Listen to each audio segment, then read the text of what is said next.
A live look at Capitol Hill as federal government now in a partial shutdown. Tomorrow, the House expected to vote on the funding package that passed through the Senate last week. The legislation backs most government agencies for most of the year.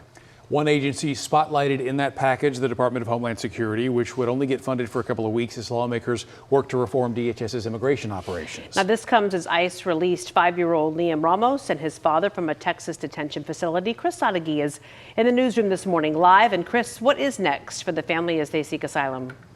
Well, Kara, we did have that big update on the 5-year-old boy. He really became one of the faces of these protests that took place across the country this weekend, including many right here in North Texas. 5-year-old Liam Ramos and his father are now back home in Minnesota after being held at an ICE detention facility in Dilley, Texas. Take a look at that video. ABC News was on board their flight home after a federal judge ordered their release. Now, these images of Ramos in a blue bunny hat being detained a few weeks ago really became a rallying point for those protesting what they believe to be the cruelty of ICE's enforcement. We saw many of the protests here in Texas, including at the state capitol in Austin, but also many right here in North Texas. A progressive student group at Allen High School organized this gathering in Allen on Sunday, where they were not only protesting, but also registering people to vote.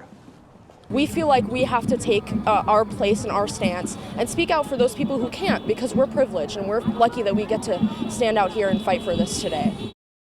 Not long after news of Liam Ramos's release, DHS confirmed they were halting movement at the facility where they'd been held due to 2 confirmed measles cases.